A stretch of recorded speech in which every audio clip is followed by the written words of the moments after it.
Si vous avez plus de 65 ans ou si vous accompagnez un parent âgé qui prend un traitement pour la tension, restez bien jusqu'à la fin. Parce que aujourd'hui, je vais vous expliquer une vérité simple, mais souvent mal comprise. Chez les personnes âgées, faire baisser la tension artérielle trop agressivement n'est pas toujours une bonne idée, et dans certains cas, cela peut même devenir un danger réel pour l'autonomie, pour l'équilibre, pour le cerveau, pour les reins, et parfois pour la vie elle-même. Pendant longtemps, on a présenté la tension idéale comme un objectif universel, un chiffre à atteindre coûte que coûte, une sorte de norme valable pour tout le monde, quel que soit l'âge, quel que soit l'état général, quelle que soit la fragilité du patient. Mais en médecine, surtout en gériatrie, les choses ne sont jamais aussi simples. On ne soigne pas un nombre, on soigne une personne. Et lorsqu'une personne avance en âge, ses artères se changent, ses réflexes changent, sa manière de tolérer les médicaments change et son risque principal change lui aussi. Le vrai danger n'est pas toujours la tension un peu trop haute. Parfois, le vrai danger, c'est la tension trop basse, en particulier au moment où la personne se lève. C'est là que peuvent apparaître les vertiges, les malaises, les pertes d'équilibre, les chutes et toute la cascade de conséquences qui peut suivre. Fracture, hospitalisation, perte d'autonomie, rééducation difficile, puis déclin général. Je veux que vous reteniez dès maintenant cette idée essentielle. Chez de nombreux seniors, le bon objectif n'est pas le chiffre le plus bas possible. Le bon objectif, c'est le chiffre le mieux toléré, le plus sûr et le plus adapté à la personne. Pour comprendre cela, laissez-moi vous raconter une situation que j'ai déjà rencontrée dans ma pratique. J'ai vu des patients qui avaient une tension considérée comme parfaite sur le papier et qui pourtant se sentaient un mal au quotidien. Fatigue inhabituelle, sensation de tête vide, troubles de concentration, étourdissement au lever, marche moins assurée, peur de bouger, et parfois tout basculait à la faveur d'un simple lever de lit en pleine nuit ou d'un passage trop rapide de la position assise à la position debout. Le problème, c'est qu'on attribue souvent ces symptômes à l'âge. On dit « c'est normal, vous vieillissez ». Levez-vous plus doucement, buvez un peu plus, reposez-vous davantage, mais ce n'est pas toujours l'âge. Cela peut être une tension trop basse pour cette personne précise, à ce moment précis de sa vie. Avec l'âge, les artères deviennent plus rigides, elles amortissent moins bien les variations de pression. Le corps s'adapte moins vite aux changements de position. Le système nerveux qui régule la pression artérielle répond souvent avec plus de lenteur. Résultat, quand une personne âgée se lève, son organisme peut avoir du mal à maintenir un débit sanguin suffisant vers le cerveau. Et si, en plus, un traitement antihypertenseur abaisse déjà la pression de base, le cerveau peut être momentanément moins bien perfusé. C'est là que surviennent les vertiges. C'est là que la vue se brouille. C'est là que les jambes se dérobent. Et chez une personne âgée, une chute n'est jamais anodine. Une chute, ce n'est pas seulement un bleu. C'est parfois une fracture du col du fémur. C'est parfois une intervention chirurgicale. C'est parfois une longue immobilisation. Et trop souvent, c'est le début d'un déclin qu'on n'avait pas anticipé.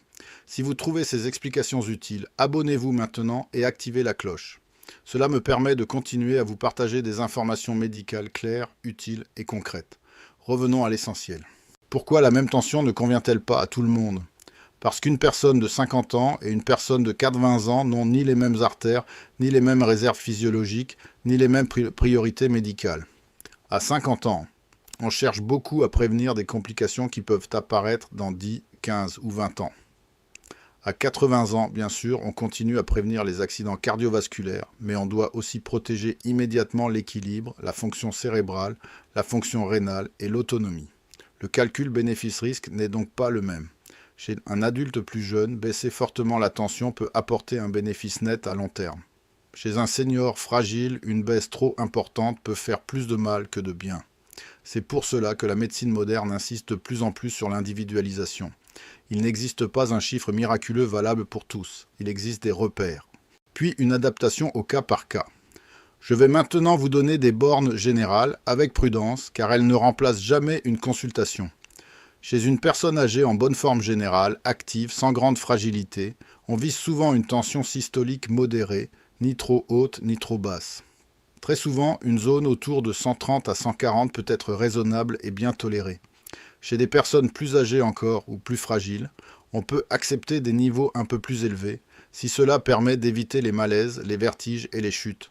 En revanche, quand la tension monte très au-dessus de ces repères de façon durable, le risque cardiovasculaire redevient plus préoccupant.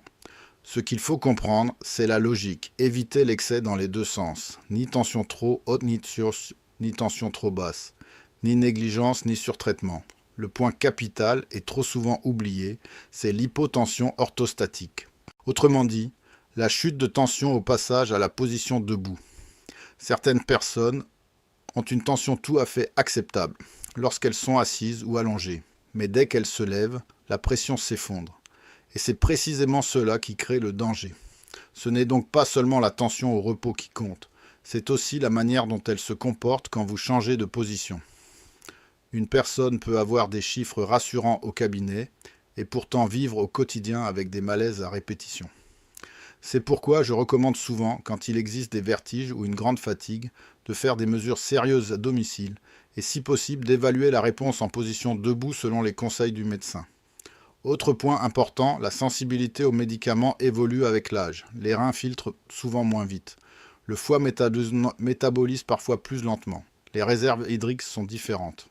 Le poids, l'état nutritionnel, la masse musculaire, tout cela modifie la réponse au traitement. Une dose parfaitement banale chez une personne de 55 ans peut devenir excessive chez une personne de 80 ans. Et quand plusieurs médicaments s'additionnent, le risque augmente encore.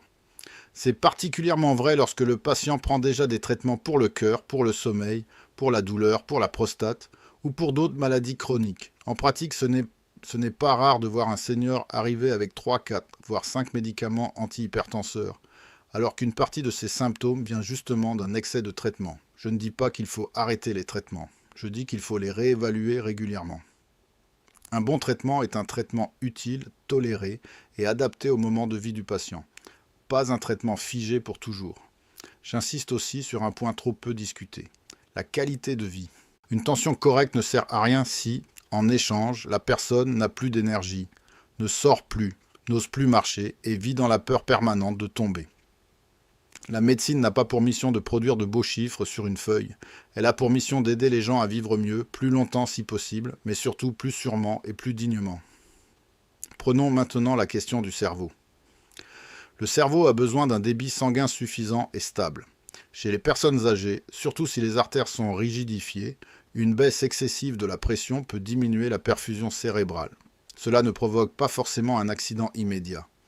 Mais cela peut se traduire par une sensation de brouillard mental, une fatigue intellectuelle, des troubles de l'attention, parfois même une aggravation de fragilité cognitive préexistante. La recherche sur ce sujet continue d'évoluer. Il existe encore des débats.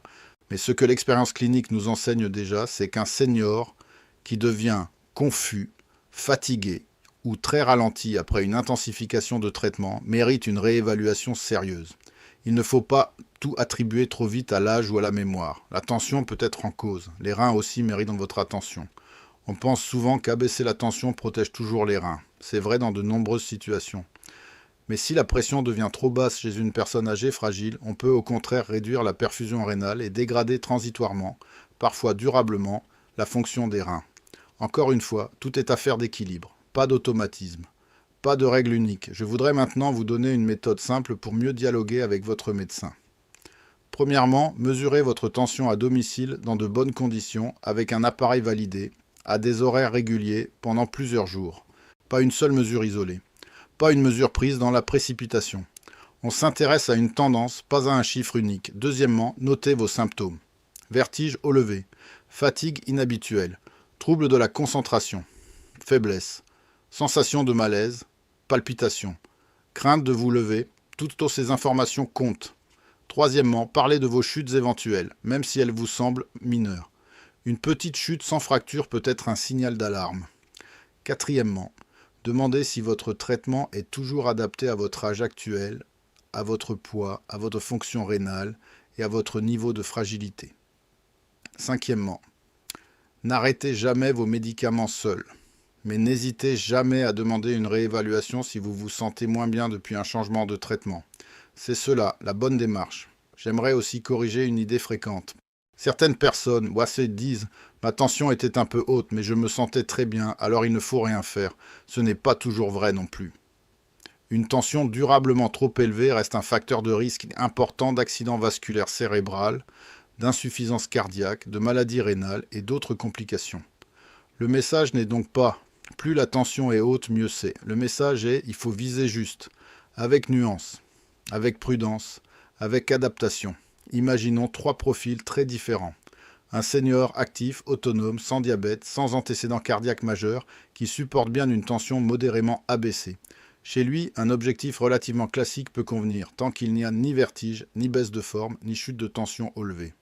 Deuxième profil, une personne du même âge, mais avec diabète, antécédent cardiovasculaire et fonction rénale plus fragile. Là, on cherche souvent un contrôle plus étroit, mais toujours sans provoquer d'hypotension mal tolérée. Troisième profil, une personne de grand âge, fragile, mince, qui marche avec difficulté, se lève lentement, a déjà chuté et prend de nombreux traitements. Chez elle, la priorité absolue devient souvent la prévention des chutes et le maintien de l'autonomie. Dans ce cas, vouloir normaliser agressivement la tension peut être une erreur. Voilà pourquoi 2 personnes du même âge ne doivent pas forcément avoir le même objectif. Le contexte médical change tout. Je veux aussi vous parler de la tension dite de blouse blanche. C'est le cas de patients dont la tension monte au cabinet médical sous l'effet du stress, alors qu'elle est plus basse à la maison. Si on traite uniquement sur la base des chiffres du cabinet, on risque parfois de surtraiter. A l'inverse, il existe aussi des patients dont la tension semble normale lors de la consultation, mais reste trop haute à domicile. C'est pourquoi l'automesure est si précieuse. Elle donne une image beaucoup plus réaliste de votre quotidien. Si vous êtes concerné, votre carnet de mesure vaut de l'or. Il permet une discussion beaucoup plus fine que n'importe quel chiffre pris à la volée. Parlons aussi de la diastolique, le chiffre du bas qui est souvent négligé. Chez les seniors, on regarde beaucoup la systolique, le chiffre du haut, parce qu'elle augmente plus volontiers avec l'âge, mais une diastolique trop basse peut aussi poser problème. Si elle descend trop, notamment chez certaines personnes fragiles ou très traitées, la perfusion du cœur et de certains organes peut devenir moins bonne. Là encore, il faut garder une vision globale. Je rencontre parfois des patients soulagés quand on simplifie leur traitement. Non pas parce qu'on abandonne la prévention, mais parce qu'on sort enfin d'une logique mécanique. Ils retrouvent de l'énergie. Ils remarchent avec plus d'assurance. Ils reprennent leurs activités. Ils sortent davantage. Ils ont moins peur.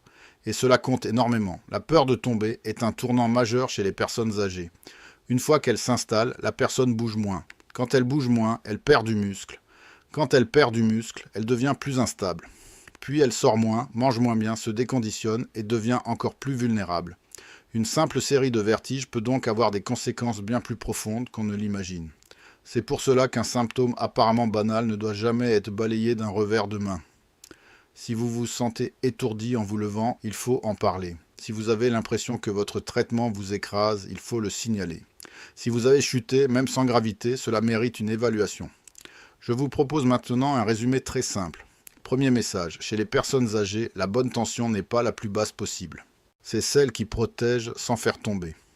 Deuxième message, l'objectif doit être individualisé selon l'âge, la fragilité, les antécédents, la fonction rénale, les maladies associées et surtout la tolérance réelle. Troisième message, les vertiges au lever, la fatigue, la confusion, les chutes et la peur de bouger peuvent être les signes d'une tension trop basse ou d'un traitement trop fort. Quatrième message, l'automesure à domicile et le dialogue avec le médecin sont essentiels. Cinquième message, ne modifiez jamais seul votre traitement, mais ne restez jamais silencieux face à des symptômes qui vous inquiètent. Je sais que ce sujet peut être déroutant.